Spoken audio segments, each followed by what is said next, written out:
Hello guys, welcome to BPSC online academy. कैसे हैं आप लोग? चलिए करंट अफेयर का सेशन में लेके आई हूँ, जिसमें शुरू करते हैं हम लोग अपना नेक्स्ट पेज से करेंगे, पेज नंबर 31। सेकेंड,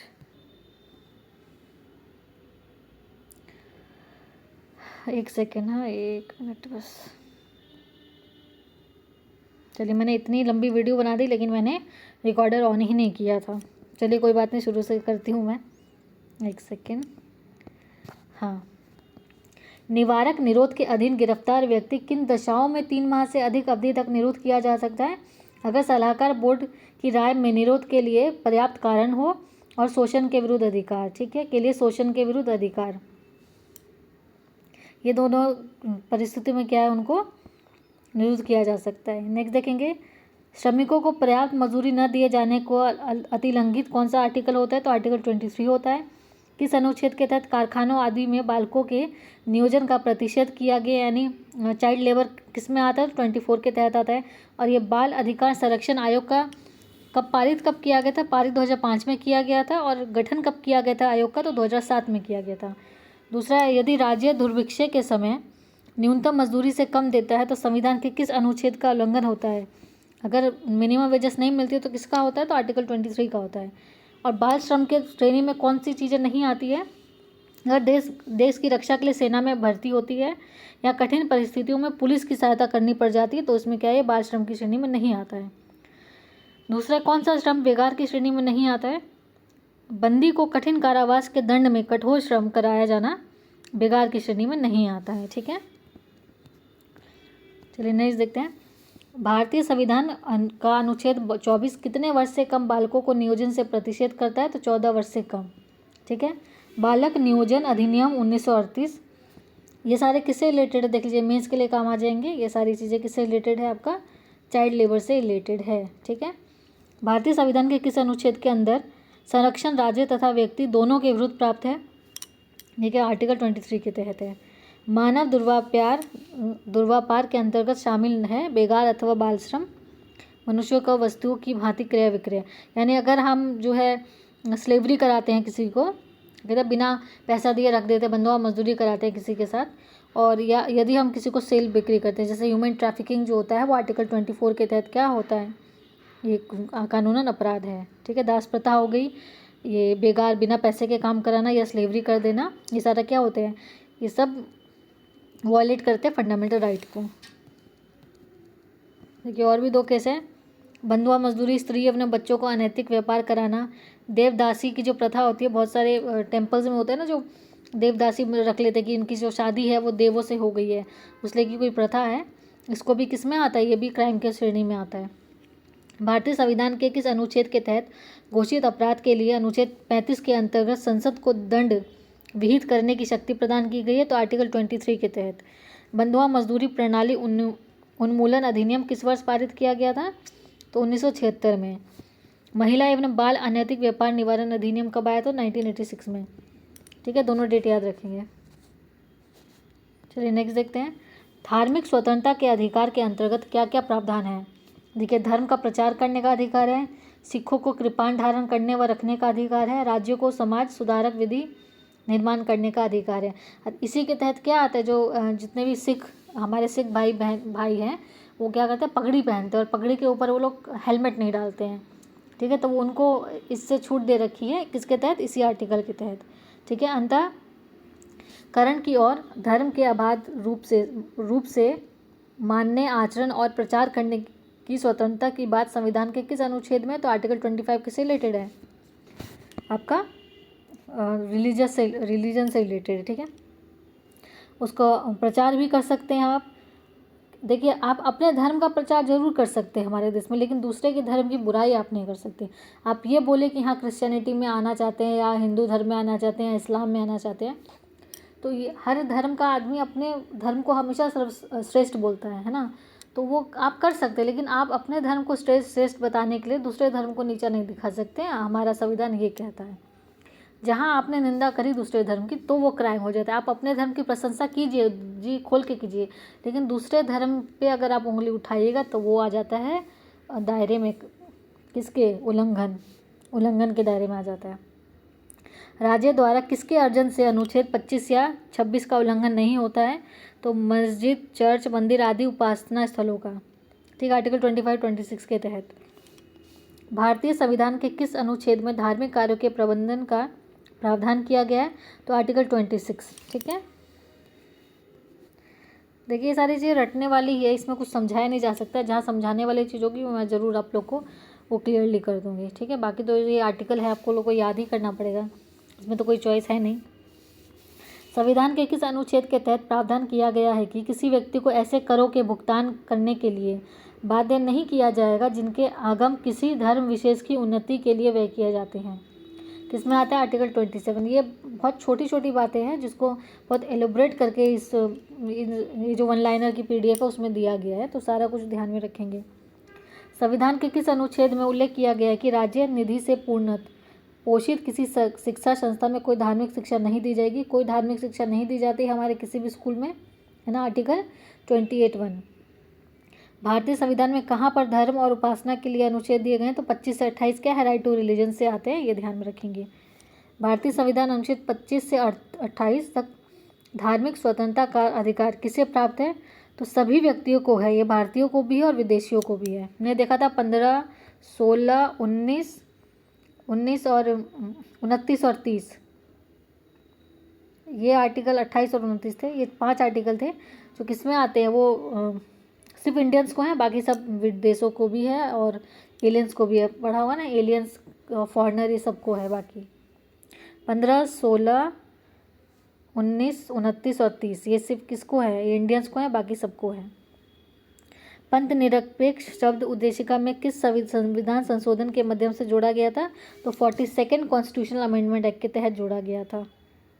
ठीक है, चलिए आगे देखते हैं।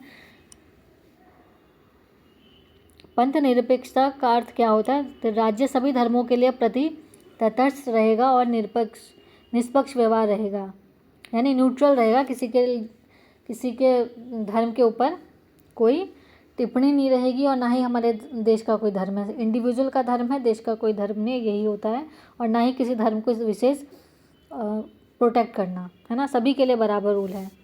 ईद की छुट्टी है तो दिवाली की भी है, क्रिसमस की भी है ना। हर त्यौहार में सबको जैसे जैसा स्टेट में होता है, हर स्टेट में मान लीजिए यहाँ पे दिवाली इंपॉर्टेंट है, किसी राज्य में कुछ और फेस्टिवल इंपॉर्टेंट है, तो वहाँ के हर स्टेट के अपने अपने फेस्टिवल्स होते हैं, रिलीजियस फेस्टिवल होते हैं, उनके लिए छुट्टी दी जाती है। ऐसा नहीं होता है हमारे देश में कि हम ईद में दे रहे हैं और दिवाली में नहीं दे रहे हैं, या दिवाली में दे रहे हैं ईद में नहीं दे रहे हैं। तो सभी धर्मों के लिए समान छुट्टियाँ हैं और सबको ये राइट है कि वो अपने अपने धर्म को प्रमोट कर सकते हैं बिना किसी धर्म को की बुराई किए। ठीक है, इतना ध्यान रखना है। सभी अनुच्छेद 25(1) के अनुसार राज्य किन आधारों पर व्यक्ति की धार्मिक विधि द्वारा निर्बंध आरोपित कर सकता है? ठीक है, लोक व्यवस्था के आधार पर, स्वास्थ्य के आधार पर, सदाचार के आधार पर। ठीक है, ये 3 बातें ध्यान में रखनी है। आरोपित किया जा सकता है, ठीक है, पब्लिक ऑर्डर, हेल्थ और सदाचार के आधार पर। पंथ निरपेक्षता के आधार पर प्रथम प्रजातंत्र की स्थापना किस देश में हुई थी? तो USA में हुई थी। ठीक है, इसको सेक्युलर बोला जाता है, तो USA भी है। वर्तमान में 9वीं सूची में कितने अधिनियम शामिल हैं? तो 284 हैं। ठीक है, किस प्रकार की स्थापित संस्था अनुच्छेद 30(1) के तहत संरक्षण का दावा नहीं कर सकती? तो वाणिज्यिक प्रयोजन से स्थापित संस्था। ठीक है, ये ध्यान में रखेंगे। आगे देखते हैं।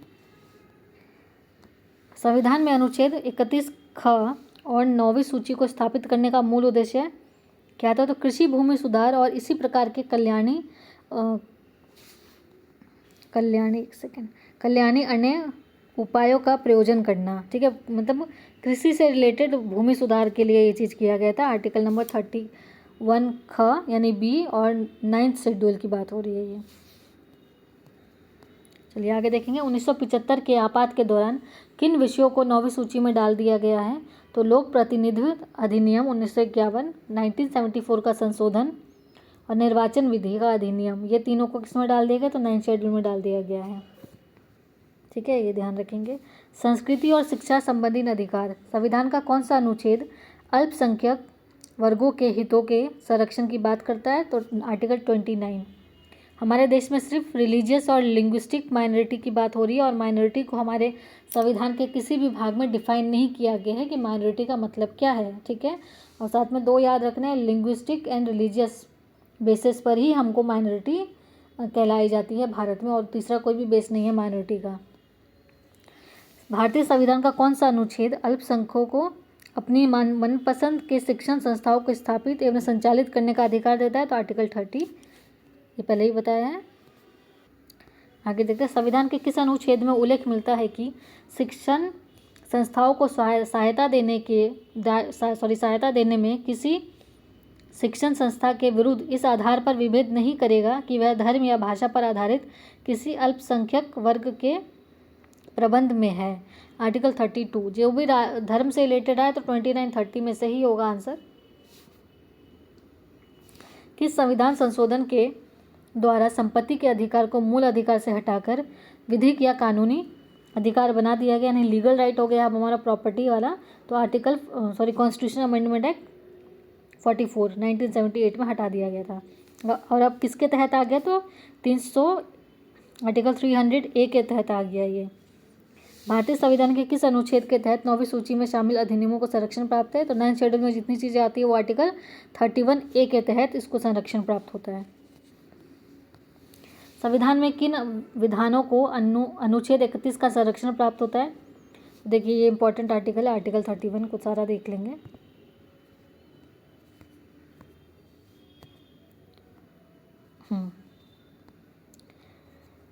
किसी संपत्ति का प्रबंधन राज्य द्वारा किया जाता?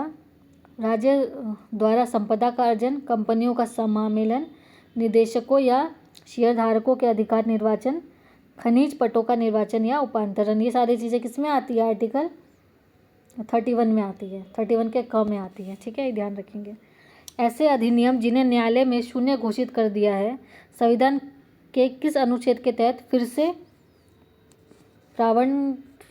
प्राणवान हो जाते हैं? तो आर्टिकल 31 का ख, ठीक है, आर्टिकल 31 के ख से क्या हो जाते हैं? उसमें दोबारा से उसको एक्टिव कर दिया जाता है। किस अनुच्छेद के अंतर्गत उल्लेखित है कि किसी भी व्यक्ति को कानून के प्राधिकार के सिवाय उसकी संपत्ति से वंचित नहीं किया जाएगा? मतलब अगर कुछ लीगल मैटर नहीं होता तब तो उसको वंचित नहीं किया जाएगा। आर्टिकल नंबर 31 का ए। आर्टिकल 31 जो है बहुत इंपॉर्टेंट है, उसके सारे पार्ट्स को अच्छे से याद कर लेंगे, ठीक है। किस संविधान संशोधन द्वारा संविधान में अनुच्छेद 31 ख को जोड़ा गया था? तो पहला जो संविधान संशोधन हुआ था 1951 में, उसमें जोड़ा गया था। संपत्ति के अधिकार को मौलिक अधिकार की श्रेणी से हटाकर संविधान के किस भाग में रखा गया है? तो पार्ट 12 में है, अध्याय 4 में है, 300A आर्टिकल है, ध्यान में रखेंगे। और 44 संविधान संशोधन जब आया था तो कौन प्रधानमंत्री थे? तो मोरारजी देसाई थे। चलिए आगे बढ़ेंगे, आगे देखते हैं संवैधानिक उपचारों का अधिकार। आर्टिकल 32 की बात हो रही है, राइट टू कॉन्स्टिट्यूशनल रेमेडीज़, ठीक है, 32 के तहत आता है। और इसको संविधान की आत्मा किसने कहा था? तो भीमराव अम्बेडकर जी ने कहा था, सोल ऑफ द कॉन्स्टिट्यूशन। उच्चतम न्यायालय द्वारा किस अनुच्छेद के तहत रिट जारी किया जाता है? 32 के द्वारा हाई कोर्ट। अच्छा एक बात बताइए, हाई कोर्ट जो है वो रिट जारी कर सकती है सिविल मामले में भी और फंडामेंटल राइट्स में भी, ठीक है, लेकिन सुप्रीम कोर्ट रिट जारी करती है सिर्फ और सिर्फ फंडामेंटल राइट के मामले में ही। ये दोनों में बेसिक डिफरेंस हो जाता है, यानी रिट्स के मामले में हाई कोर्ट के पास ज़्यादा अथॉरिटी है सुप्रीम कोर्ट से। सुप्रीम कोर्ट सिर्फ फंडामेंटल राइट पे ही रिट इशू कर सकती है, हाई कोर्ट बाकी सभी पे भी कर सकती है। उच्च न्यायालय किस अनुच्छेद के तहत रिट जारी करता है? तो आर्टिकल 226, ठीक है। ये सुप्रीम कोर्ट की बात हो रही है, ये हाई कोर्ट की बात हो रही है, दोनों का आर्टिकल याद रखेंगे। Supreme court 32 and high court ये 226। मूल अधिकारों के संरक्षण के लिए उच्चतम व उच्च न्यायालय कितने प्रकार के रिट जारी कर सकते? तो 5 तरह के हैं, हबीस कॉर्पस, क्वा वारंटो, सर्चुरी, प्रोहिबिशन, ठीक है, ये सारे आपने देखे होंगे, मैंडेमस, ठीक है, देखें यहाँ हिंदी में भी दिखा गया है। किस प्रलेख को किसी व्यक्ति की स्वतंत्रता का महान संरक्षण माना जाता है? तो बंदी क्वा वारंटो की बात हो रही है, बंदी प्रत्यक्षीकरण को। संवैधानिक उपचारों में किसे पोस्टमार्टम कहा गया है? तो अधिकार परीक्षा को पोस्टमार्टम कहा गया है, ये बीपीएससी में पूछा हुआ क्वेश्चन है। ऐसी याचिका जो न्यायपालिका द्वारा जारी की जाती है तथा जिसमें कार्यपालिका से कहा जाता है कि वह ऐसा कार्य करे जो उसे प्रदत्त शक्तियों के अंतर्गत करना चाहिए, उस रिट को क्या कहा जाता है? तो मैंडेमस कहा जाता है, परमादेश कहा जाता है।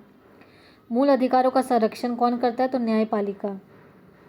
संसद मौलिक अधिकारों में संशोधन कर सकती है, किस मामले में आया था? तो केशवानंदन भारती केस में आया था, 1973 का मामला है ये मेंस के रिलेटेड से लेके इम्पोर्टेंट है और पीटी के लिए भी। ये सारे क्या है? फंडामेंटल राइट से रिलेटेड है। केशवानंदन गोलकनाथ ये तो सबको याद होंगे, बाकी देख लेंगे। एक के गोपालन बनाम मद्रास केस और मिनर्वा मिल्स बनाम भारत संघ केस, ये चारों केस जो है इंपॉर्टेंट है, मेंस में लिखने के लिए काम आ जाएगा, पीटी में आंसर पूछेगा। किस मामले में सर्वोच्च न्यायालय ने निर्णय दिया कि किसी को भी राष्ट्रीय गीत गाने के लिए बाध्य नहीं किया जा सकता है? ये किसका, कौन है ये?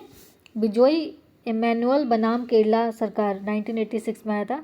जैसे अभी थिएटर में है ना, चला दिया जाता है, तो अगर कोई खड़ा नहीं होता है तो ये उसकी मर्जी, उसको आप बाध्य नहीं कर सकते।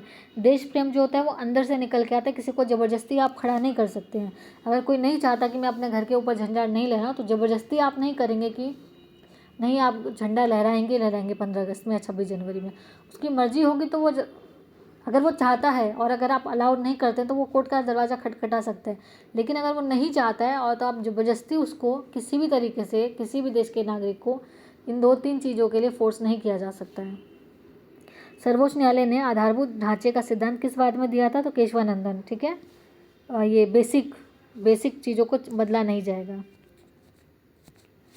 चलिए यहाँ पे कुछ आर्टिकल्स दिए गए, देख लेते हैं। ठीक है, भारत में नागरिक व विदेशी दोनों को समान रूप से प्राप्त मूल अधिकार। देखिए, विधि के समक्ष समता, आर्टिकल 19, नागरिक को भी है और विदेशियों को भी। अपराध के लिए दोष सिद्धि के संबंध में संरक्षण, यानी अगर किसी फॉरेनर ने भी क्राइम किया है तो उसको भी लॉयर रखने का पूरा हक है। राइट टू फ्रीडम का भी है, आर्टिकल 21। शिक्षा का अधिकार भी है, वो आके पढ़ भी सकता है ना। इंडिया में तो बहुत लोग आते हैं पढ़ने के लिए, हमारे इंडिया से भी जाते हैं पढ़ने के लिए। अगर ये राइट नहीं मिलेगा उनको तो कोई भी बाहर का इंडिया में आके एडमिशन नहीं ले पाएगा। शोषण के विरुद्ध अधिकार, अगर कोई बाहर से आता है पढ़ने के लिए या किसी चीज़ के लिए, उसको आप ह्यूमन ट्रैफिकिंग में डाल देते हैं, चाइल्ड लेबर में डाल दिया जाता है, तो उसके विरुद्ध भी उनको अधिकार मिलता है। धर्म की स्वतंत्रता का अधिकार, अगर वो आके इंडिया में कुछ इंस्टीट्यूशन खोलना चाहता है ना, मतलब क्रिश्चियन है तो खोलना चाहता है, लोगों को प्रमोट करना चाहता है, तो वो कर सकता है बिना दूसरे धर्म की बुराई किए हुए, बस ये शर्त है ना। तो इतने आर्टिकल जो है वो सबको समान रूप से मिलते हैं। 15, 16 मैं यहाँ दोबारा से लिख देती हूँ। 15, 16, 19, 29 और 30 ये केवल इंडियंस को है, बाकी सारे जो हैं वो बाहर वालों को ही मिलते हैं। ठीक है, ये सारे बाहर वालों को ही मिलते हैं। चलिए आज के लिए इतना ही रखते हैं, मिलेंगे नेक्स्ट वीडियो में कल। तब तक के लिए इसको रिवाइज़ कीजिए। और ये यकीन मानिए ये सीरीज़ इतनी अच्छी है, ये इसमें जो कंटेंट लिखा हुआ है वो इतना अच्छा है। अगर आप इसको अच्छे से पढ़ लेंगे तो आप लोगों को जब आप एग्ज़ाम दीजिएगा तो आप लोगों को खुद पता लगेगा, और जिन्होंने नहीं पढ़ा होगा वो अफसोस करेंगे, और जिन्होंने पढ़ा होगा वो सारे आंसर का जवाब अच्छे से दे पाएंगे।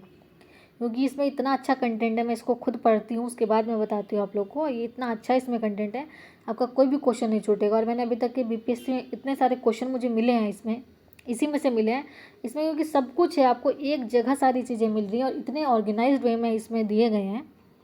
जब ये ख़त्म हो जाएगा तो इसका हम PDF ज़रूर आप लोग को शेयर कर देंगे, है ना। अभी नहीं करेंगे क्योंकि ये तो अभी क्लासेस चलेगी ऑनलाइन, उसके बाद मैं आपको PDF भी इसका शेयर कर दूँगी। ठीक है, तो मिलेंगे नेक्स्ट वीडियो में, तब तक के लिए thank you for watching BPSC online academy.